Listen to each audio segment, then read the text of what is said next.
Assalamualaikum. This is Modern Academy by Baloch. My name is Mohammad Abbas. I'm a consultant psychologist. Today our topic is consumer psychology, lecture number 44. In this lecture, we will discuss the remaining points, the nature of consumerism. पिछले lecture में हमने consumerism के nature पे बात कर रहे थे, जिसमें उसके 4 पॉइंट डिस्कस कर लिए थे और बाकी जो पॉइंट है वो इंशाल्लाह आज के लेक्चर में डिस्कस करेंगे, जिसमें हमारे पास आ जाता है environmental concern, consumer privacy, response to consumerism and marketer responses. पिछले लेक्चर में भी हमने इन्वायरमेंटल कंसर्न पे बात की थी। इस लेक्चर में हम इंटरनेशनल लेवल के जो इन्वायरमेंटल कंसर्न हैं, जिसमें हमारे पास environmentalism in the Middle East and environmental concerns in Europe and USA, popular environment movement and environmentalist और न्यू कल्चर पे बात करते हैं कि ये क्या होता है और ये किस तरह से कंज्यूमरिज्म को सपोर्ट कर रहा होता है और कंज्यूमर की राइट्स को प्रोटेक्ट करने के लिए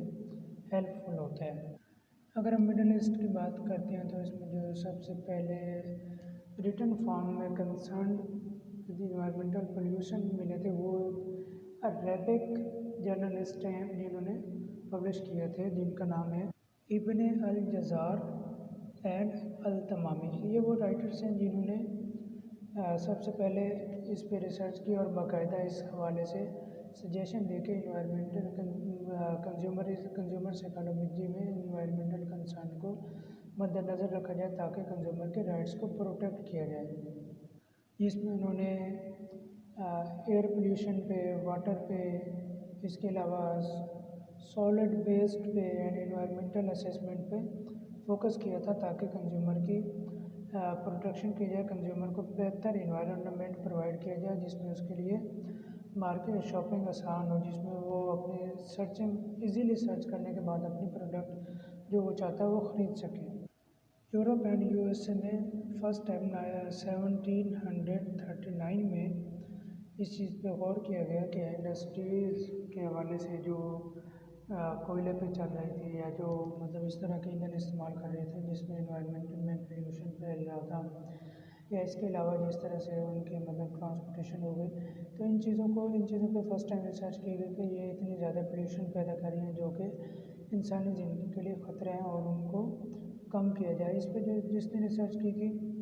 उसका नाम फ्रैंक लिंग है और इसने इस चीज़ पे जोर दिया था कि कंपनीज़ को जो उनकी बड़ी बड़ी इंडस्ट्रीज थी उनको कमर्शियल एरियाज से दूर किया जाए ताकि वहाँ पे कम से कम पोल्यूशन हो और लोग जो कंज्यूमर है जो कमर्शियल मार्केट्स में जाता है या मार्केट के जो राउंड अबाउट में बड़े शहरों में जो उनकी इंडस्ट्रीज थी उनको वहाँ से दूर ले जाया जाए ताकि कंज्यूमर को लिए आसानी हो, उसको एक साफ़ सुथरा और बेहतर इन्वायरमेंट मिले अपनी मार्केटिंग के लिए या अपने प्रोडक्ट्स की सर्चिंग में। इसके बाद हमारे पास आ जाता है 6 point consumer privacy. Consumer privacy में क्या होता है कि जैसे कि इसके नाम से भी ज़ाहिर है कि किसी भी चीज़ को प्राइवेसी रखी जाए, उसको हिडन रखा जाए, उसके बारे में मालूमात को लीक न किया जाए। कंज्यूमर प्राइवेसी की ज़रूरत कहाँ पे पड़ती है, जैसे कि हमारे पास मल्टीपल इंडस्ट्रीज़ हैं या गवर्नमेंट के इंस्टीट्यूशंस हैं जहाँ पे कंज्यूमर को मुकम्मल इन्फॉर्मेशन देनी पड़ती है, जैसे कि हमारे पास बैंक हो गए, बैंक के अलावा हमारे पास बैंक्स में हमारे पास आ जाता है कमर्शियल, आ जाता है रिटेलर, आ जाता है, या इसके अलावा हमारे पास जिस तरह से ये हम मोबाइल फ़ोन यूज़ कर रहे हैं इसके हमारे पास कंपनीज़ हैं जिसमें हमारे पास एयरसेल, टेलीनॉर, भारत वगैरह हैं। तो ये जब मतलब अपने सिम इशू कर रहे होते हैं या बैंक जब अपना अकाउंट ओपन कर रहा होता है वो हमसे डिटेल इन्फॉर्मेशन ले रहा होता है, या इस तरह हमारे पास गवर्नमेंट इदारे हो गए, जिस तरह कोई भी हम इदारा लेते हैं जब हम वहाँ जॉब के लिए जाते हैं, अप्लाई के लिए जाते हैं, जॉब हासिल करने के लिए जाते हैं तो हमसे डिटेल इन्फॉर्मेशन लेते हैं, या हम हॉस्पिटल में जाते हैं तो वो भी हमसे डिटेल इन्फॉर्मेशन लेते हैं। इस तरह से हमारे पास सोशल मीडिया जहाँ जिस तरह मैरिज में मूवीज़ वगैरह बनाते हैं, जो हमारा सोशल सर्कल होता है वो भी हमसे डिटेल इन्फॉर्मेशन लेते हैं, जैसे कि व्हाट्सएप हो गया या इस तरह के जो भी ऐप हैं। तो कंज्यूमर प्राइवेसी इसलिए ज़रूरी है ताकि उनकी प्राइवेसी को लीक न किया जाए, उनको पिंच न किया जाए, इन इदारों को इस चीज़ पर बाउंड किया जाए ताकि कंज्यूमर प्राइवेसी पे ताकि कंज्यूमर इजीली और फ्रीडम के साथ अपनी प्रोडक्ट को इस्तेमाल कर सके, या जिस मकसद के लिए वो इस चीज़ को इस्तेमाल करना चाह रहा है वो उसका मकसद पूरा हो। उसके बाद आ जाता है responses to consumerism. Responses to consumerism को हम इन पॉइंट्स के जरिए समझने की कोशिश करते हैं। Business response, marketer response, legislative response. Legislative responses क्या होता है? लेजिस्लेटिव रिस्पॉन्स का मतलब होता है कि कानूनी हक। इसका कंज्यूमरिज्म से कैसे और क्या तल्लुक़ हो सकता है रिस्पॉन्स टू कंज्यूमरिज्म में? तो अगर हम हिस्टोरिकली इसको देखें तो historically legislation was oriented toward the protecting competition and competitors rather than consumer. These days, a large number of legislative attempts are being made by the government, supported by the civil society organization to support the consumer rights. पहले तो ये होता था कि ये जो इसके किसी भी प्रोडक्ट या मैन्युफैक्चरर होते हैं उनको अपने कंपटीटर से या अपने मार्केटिंग कंपटीशन से प्रोटेक्ट करने के लिए वो इसकी रजिस्ट्रेशन करवाते थे, जिसके ज़रिए होता था कि अगर उनके सेम प्रोडक्ट पर बना के मतलब उसका नाम या लोगो वगैरह चोरी करना चाह रहे तो वो उसके खिलाफ कानूनी चारा भी कर सकते थे। लेकिन रिसेंटली इसको इसलिए भी अपने बिजनेस को रजिस्टर करवाया जा सकता है ताकि अगर कहीं पे कंज्यूमर को कोई मसला आ रहा है तो उसको कानूनी सपोर्ट के ज़रिए हल करें, उसके राइट को प्रोटेक्ट करें। उसके बाद हमारे पास आ जाता है second point response to consumerism का, वो है बिजनेस रिस्पॉन्स। बिजनेस रिस्पॉन्स क्या होता है? बिजनेस रिस्पॉन्स में ये होता है कि जो मार्केटर होता है या जो बिजनेसमैन होता है, जो मैन्युफैक्चरर होता है, वो क्या कर होता है जो उसके प्रोडक्ट पे क्रिटिसिज्म आ रहा है, उस पर डिनाइल आ रहा है, तो वो उसको प्रोटेक्ट करने के लिए अपना रिस्पॉन्स देता है या अपना जवाब सबमिट करवाता है, जिसके ज़रिए वो कंज्यूमर के राइट्स को भी प्रोटेक्ट कर रहा है कि देखें अगर मेरी ये प्रोडक्ट है तो इस पर आप ये क्रिटिसिज्म कर रहे हैं, नहीं इसके हवाले से मैं आपको क्लैरिफाई करता हूँ। जब वो उसकी वजाहत देता है तो उसकी वजाहत के साथ साथ वो कंज्यूमर को भी प्रोटेक्ट कर होता है कि जो बंदा इसको यूज़ करेगा उसका नुकसान नहीं होगा बल्कि फ़ायदा होगा, या उसके ख़िलाफ़ कोई भी किसी किस्म की चाराजोई नहीं की जा सकती, जिसके लिए वो अपने रिस्पॉन्सेस सबमिट करवा सकते हैं या वो कोऑर्डिनेट करता है, जिनके साथ वो हमारे पास 3 उसके मेन सोर्सेज हैं। A change in the board of directors,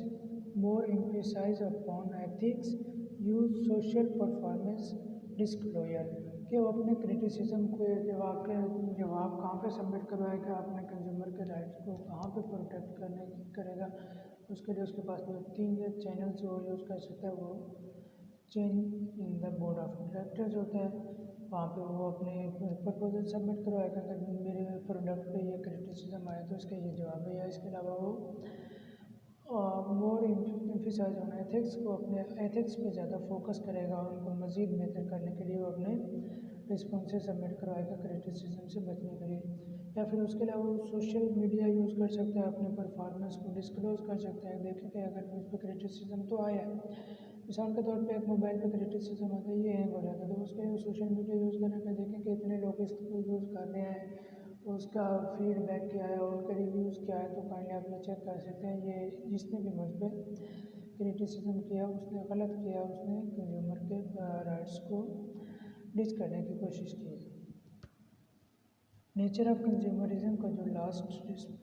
point है वो आता है मार्केटर रिस्पॉन्स। अगर हम देखें तो हमारे पास जो कंज्यूमर्स की ज़्यादा तादाद है वो प्रॉब्लम से सफ़र नहीं कर रही होती, वो जो उनके प्रोडक्ट्स होते हैं या जो मार्केटर जो अपने प्रोडक्ट्स लॉन्च कर रहे होते हैं वो उनके बारे से जो इन्फॉर्मेशन देते हैं या जो क्वालिटी बताई जा रही होती है तो उस पर वो पूरी उतर रही होती हैं, और कंज्यूमर जिस पर्पज़ के लिए वो चीज़ ख़रीद होता है तो उसका वो फुल होता है। बहुत कम ही कंज्यूमर की तादाद ऐसी होती है या ऐसे कंज्यूमर होते हैं जो कंप्लेन कर रहे होते हैं अबाउट टू प्रोडक्ट। जो कंप्लेन कर रहे होते हैं उसमें से जो मेजॉरिटी होती है कंज्यूमर्स की वो तो उसकी कंप्लेन करती है ताकि उसको दूर किया जाए, और उनके जिस मकसद के लिए वो यूज़ कर रहे हैं मज़ीद उस प्रोडक्ट में बेहतरी ला के उसकी सेटिस्फेक्शन में या उसकी परफॉर्मेंस में मज़ीद इजाफा किया जा सके, जिससे कंज्यूमर को सेटिस्फेक्शन मिले और उसका गोल, उसका मकसद फुल हो। तो इस मकसद के लिए कंज्यूमर को क्या करना चाहिए, उसके ये कुछ बुनियादी स्टेप्स हैं जो लेने चाहिए, या बहुत सारे हम ऑर्गेनाइजेशन देख रहे होते हैं जिन्होंने ये लिए होते हैं। इसमें सबसे पहले तो ये होता है अंडरस्टैंडिंग व्हाट कंज्यूमर एक्सपीरियंस, के कंज्यूमर को उसके बारे से, आपके प्रोडक्ट या आपके सर्विसेज के बारे में एक्सपीरियंस क्या है, उसमें उसको कैसा अच्छा एक्सपीरियंस रहा है, बुरा एक्सपीरियंस रहा है। उसके बाद आ जाता है इस्टेब्लिशिंग कंज्यूमर एडवाइजरी बोर्ड। कोई भी कंपनी है या बिज़नेस है तो उनको चाहिए कि वो अपना एक ऐसा बोर्ड या एक ऐसी ऐप या कुछ भी ऐसा अपना प्लान करें जिस पे कंज्यूमर अपनी एडवाइस दे सके कि आप अपने प्रोडक्ट में मज़ीद ये बेहतरी ला सकते हैं। और थर्ड वन पे आ जाता है listening to consumer and responding effectively. Consumer को सुना जाए प्रॉपर तरीके से और उनको अच्छे अंदाज में गाइड किया जाए ताकि वो उस हवाले से मुतमईन रहें और